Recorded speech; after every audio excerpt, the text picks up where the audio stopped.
Today I want to talk about threshold work, which just refers to being outside of the comfort zone. And it's really like getting in touch with the intensity of the self, to grow more tolerant during even short meditations every few hours, which just means landing back in the body despite all the chaos or, mundane or distractions. And it's about surrounding ourselves with people who are not having that many expectations of us to be someone we're not or ever able to be, and the drama of all that, and also not blaming others for miscalculations we make about how much we could do in a certain amount of time, or create time cushions, like I mentioned, the meditation cushions, the buffer cushions between commitments, so do less and be here more. And obviously threshold work is about feeling like people won't understand, there's no one to trust except others who are involved, and we start to learn how actually feedback from the unbiased people in our lives is very valuable. So finding the breath in all of this is how, during real difficult moments where we may be in a fog or extreme pain, in those moments, this threshold work prepares us for those, being okay with being slightly uncomfortable, even if it's comfortable to keep checking off things off the list, but we take breaks, or like I said, do a little bit less, which means we don't get to feel as accomplished all the time. And obviously, I mentioned not needing everyone's approval so much, being who we actually are, and finding these little buffers in between the action moments to be letting go, re-arriving. This will prepare for the kind of things we may have to overcome. And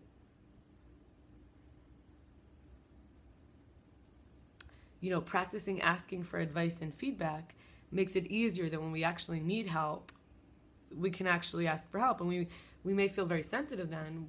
We may not like what's being said, and we may feel like we can handle it, but we've already gotten stronger at hearing things we may not like by actively practicing.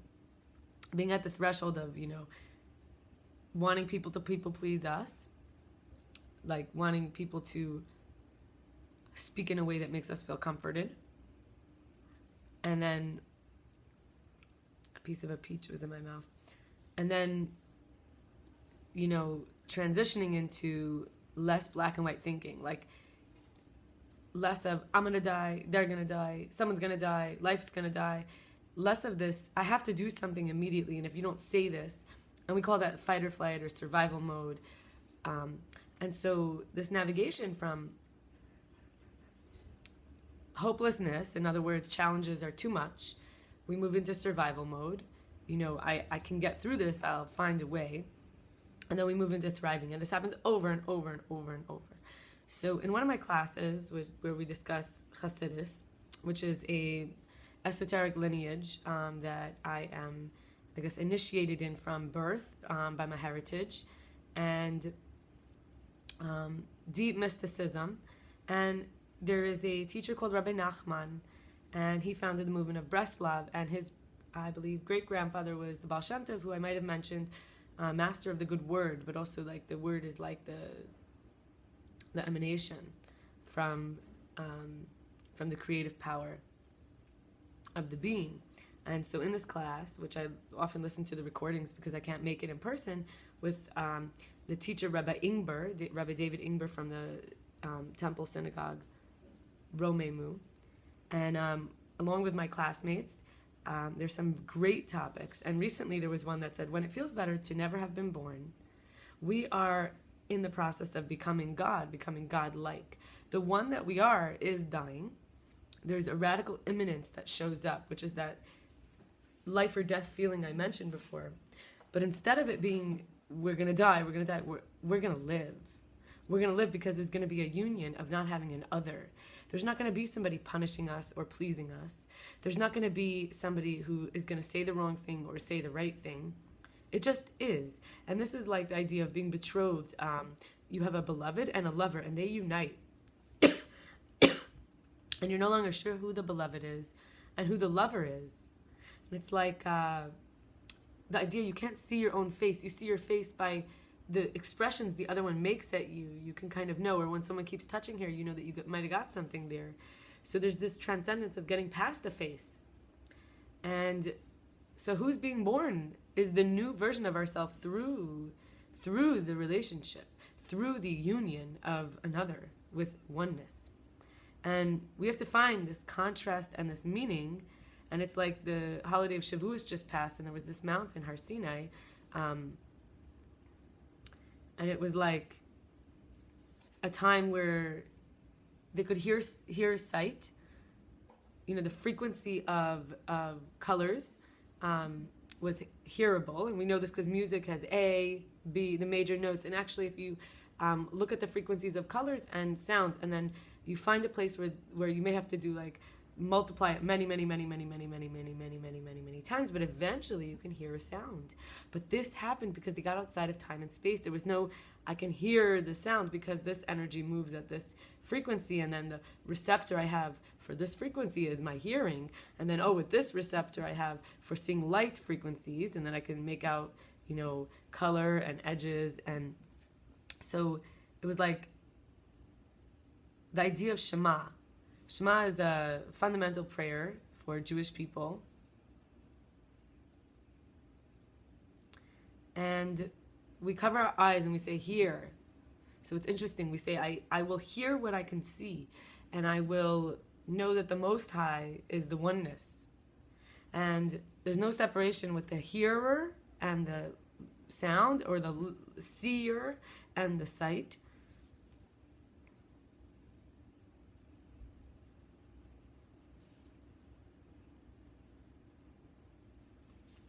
And this idea that the cord won't be broken because we're taking a break. We're taking a break so the cord won't be broken. We take a break from anything we might be tugging too hard. From any constriction, we sort of take a break and we say, I come back to the oneness, the Most Highness, and I'm returning. And then from that place we can, and this is now a more deep understanding of those little breaks I mentioned, those buffers between things. We take little breaks so that the cord doesn't get broken, to that idea that beyond sight, which takes space, and beyond sound, which takes time, we are able to have this distance between us and the it become nullified. And this oneness is so if I am you, if I am I because you are you, and you are you because I am I, then you're not you and I'm not I. And so there's this seal that's checked. It's called hashgacha pratis. It's it's a checked seal or a symbol that it's kosher, or that it's appropriate, that it's aligned. But we need to take these breaks so that we can check the symbols and the seals and make sure we're going the right way.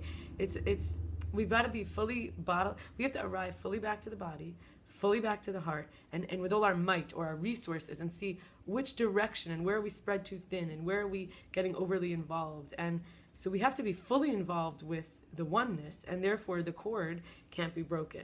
So the ear listening is not enough. The eye can see.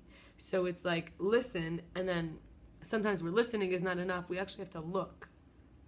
So we're listening, but actually looking at it gives a whole new dimension as well. So I can see means if I'm listening, there's a sound. If I'm seeing, I am the sight. So in a way, it's like my ear is listening to that thing I see make a sound, but if I can look at it, there's a deeper union. I can be it more if I am looking at it. And then I would like to talk about some of the things I personally have overcome. I speak about here, how do we get past the threshold? So these are some thresholds I crossed. And I'm just going to share. It's personal, but I wrote a list about it so that I could share. Opioids and escaping all forms of pain is something I overcame. And I'm going to run through them. Going to college for 7 years, getting 2 degrees, and having over $40,000 of student debt loans. Denying feelings and their worth, trying to be above. Alcoholism and wanting to have fun so desperately I couldn't even loosen up. prostitute behavior, being a sugar baby activities, getting a very close person in my life into a psych ward for help, to have the option when I was not able to help, not speaking to my mother for a year and my father, eventually talking to them afterward, and now I have a closer relationship with my mother than ever before. Getting an FNA biopsy, big needles in my neck to check what was wrong with me. Also, I was in a car accident. Also, I got a very light car accident, but it did affect me. I got whiplash, which I think may have affected my neck, and is currently healing as I do deeper healing. And at least one near-death experience, including also one of them felt like a near-death experience because I had a reference. Sorry, something in my eye. I felt like I had a near-death experience because of a previous time where I did have a reference, but this time I overdosed on nicotine. Broken ankle, surgery on my thumb, cutting open my knee, and a few other injuries. Being attacked while walking down the street where I used to live on Troy and Eastern Parkway of the neighborhood that I grew up in. I don't live there anymore for a long time. And also a bouncer once punching me. Being disappointed by communities. I'm going to say the Rasta community, the Crown Heights community I grew up with, Romamu, I mentioned earlier, Ananda, which is a yoga community, Buddhist Insights, which is like a monk community, feeling really like totally abandoned or forsaken, or taking one person to represent the all.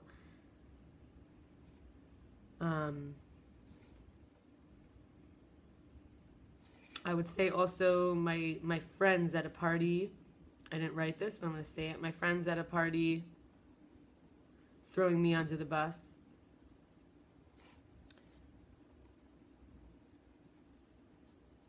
And what happened there was that I was passed a bowl to smoke weed from because they saw a security guard coming. They said, "Here, Shayna." So I said, "Oh, thanks." Meanwhile, a security guard right behind me, and he says, "You're going out now because you wanted someone to blame." He threw me out. And that's when I got hit by a bouncer outside. She thought I was drunk or something, getting thrown out, and she just punched me. But part of that was also my friends selling me out.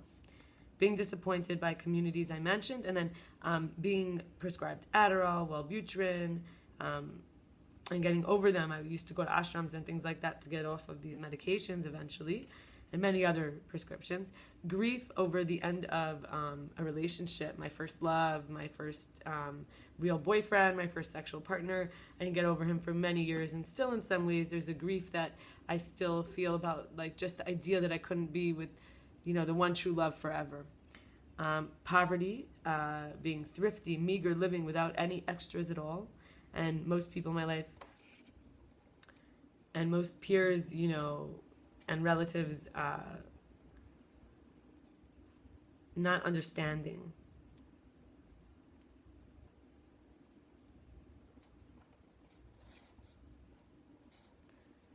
In their luxury, I would say in their luxury. They didn't understand in their luxury. And I relate, I used to come from that. And finally, living as an adult child with my mother, when I broke my ankle and I needed help. And so moving from this survival place, like I survived, and what's the point, right? So theology is logic. It's logic, and theosophy is wisdom. So logic and wisdom, theosophy and theology, logic and wisdom, we'd say knowledge is like a crossover place. And so, okay, if I did this and this happened, now I know. But also there's this deeper understanding of why is this happening. It's not just random. I am part of this. It's real for me. So what does it mean? So often, more than filling in the blanks of looking inside the blanks. So it shows what matters. It shows what the information, and I go like this because I want to say what is informing is not just informing us, but in becoming form, shows what matters, what is made of matter, what can be matter, what weighs anything. So meaning can be heavy. So often more than filling in the blanks, we're looking inside the blanks. So filling in the blanks is like manly, right? The masculine energy fills in the blank. I know what it is, got it. And, feminine energy might be like doubts. I'm looking in the blank. I'm not sure what it means. There's a hole there. Am I the whole? Like, self-esteem and so on. and there's a reservoir of what was in the blank. So we could say women carry the past. For example, a man fills the blank up, and then for 9 months the woman carries this blank, right? And then what is it going to be? So it's kind of like the new baby, but we bring this energy into all areas. For example, there's a pit in the heart, and it's grief, and it moves into the neck for, eating, smoking, and then it moves into the stomach for, in the same way, food or smoking, and many pills and things affect these areas. And what is it really? Grief is love with nowhere to go. So there's like this new path, and a path is kind of, in Hebrew we would say Shavua means oath, and Shavua also means like, it's like, what oath are you taking to go on? What are you committing to? What's your loyalty? And it also means week, because it's saying like, how is this week going to go? What are my plans for this week? But it's like the oath of what will be. When you give your word, right, you're committing that your actions will follow. So in this way, it's like number 7, and it's also body consciousness, and it's also like sitting. You can't really accomplish everything if you don't take breaks to sit with it, to let it, you can't just eat a raw potato. You have to boil it. It has to sit in the hot water for a while, and then you can eat it. I happen to say that because I'm making potato today. So it's this idea of like, there needs to be a period of familiar before the newness or after the newness. And so maybe the woman could be the familiar, the man is the new, and he says, look what I'm going to do for us today. And she says, look how I did take care of everything today like I always do. And you could come up with ways that this matches your life, but I'm saying there's this familiar and newness, and I'm just temporarily giving the woman the familiar because she's looking in the reservoir in the blank, and the man is like filling in the blank, and he's filling it in with something new. He wants to be the best. He wants to be the most. And so it's like changing it up. So familiar will find us in the newness, and newness will find us in the familiar. And this is like the yin-yang idea. And what changes things up? So now we're saying, okay, we're taking out some of that edge from survival, hopelessness, better to never have been born. Who am I? I'm a new person. Will anything go my way? Am I okay? And then we're seeing here what matters. What matters from all of this? Like, it's not just one thing happening after the next. It's the crossover between the logic, like the series of events, linear, but also from like what the meaning is behind it. So that what is capturing us, I spoke a lot about seeing and hearing, and it's like our brain knows this because it knows it's not going to pay attention to something drip, drip, drip. It's not meaningful anymore. It's like the same old thing. So your brain tunes it out. It's waiting for something new. But then, right, it also notices what's familiar in the newness. It says, oh, I know that person. I recognize that voice. And also seeing. It's like looking. If your room pretty much doesn't get decorated often, you're going to become kind of numb out to like what your room looks like. When you look around, you won't really see it with fresh eyes. However, once in a while, it's like after you go on vacation, when you go on vacation, then you say, hey, they have the same wallpaper as me at home. You wouldn't have noticed that wallpaper except you're in a new place. So the newness meets us in the familiar, and the familiar meets us in the newness. And so you may even bring this to say with connecting man and woman, and obviously I don't like having to bring this up every time, but if there are 2 men together, one is going to have to be the yin and one's going to have to be the yang. So I don't care how people organize themselves, but there's going to be this counterweight. So, and then there's a central column. So in 2 women, 2 men, figure out how it matches, and people can have parts and parcel, but I'm talking now here about the familiar and the newness. So the familiar and the newness, temporarily masculine, feminine, taking on these roles, but it could be extrapolated, or you could see where it actually applies. If extrapolating it too far, it won't work for you. And so we see what matters, what becomes the new baby, what becomes the preciousness, what becomes the new life. And so that's where we find our desires. And I would like to say my desires for me is connecting with my tribal nature, with my being part of something. So I'm going to read them, and I recommend you do this practice for the sake of the vessel expanding to receive more. That's kind of like the goal of all this. The pregnancy, the vagina, these things have to expand to receive more. New, not part of the body, new. All right, not part of the emotional body, astral body, whatever you like, physical body. Spiritual body.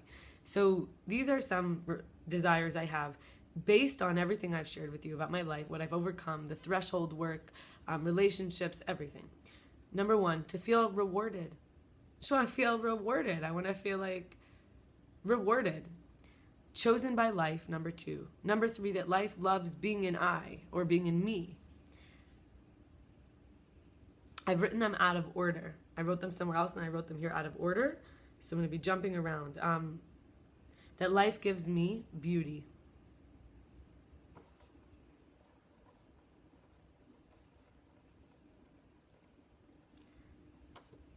That I have pain-free mobility. And support is number 6. Number 7, relief from pressure. Number 8, that current, that flow of things. Number 9, confirmation I'm doing a good job. Not like everything's good, but that I'm doing a good job, who I am. And number 10, softening others into believing that they are also doing a good job. I want to be part of that. Number 11, giving or reward mindset versus like a deprivation. Number 12, number 11 and 12 are together. So 11, giving, reward mindset. Number 12, not having deprivation. And I'm going to read them one more time just to sink it in. And this time they'll be in the other order. So to feel rewarded, chosen by life, that life loves being in I, me. Support, pain-free mobility, the current and flow in all things in my life, like the current flowing in my life. Confirmation I'm doing a good job, and also softening others that they're doing a good job. The giving reward mindset, not deprivation, relief from pressure, and that life gives me beauty. And I wish you to start to bring this kind of consciousness into your threshold work, and to make little buffers and times during the day to catch up and to soften and to become more connected with the desires and to relate to the familiarity and the newness.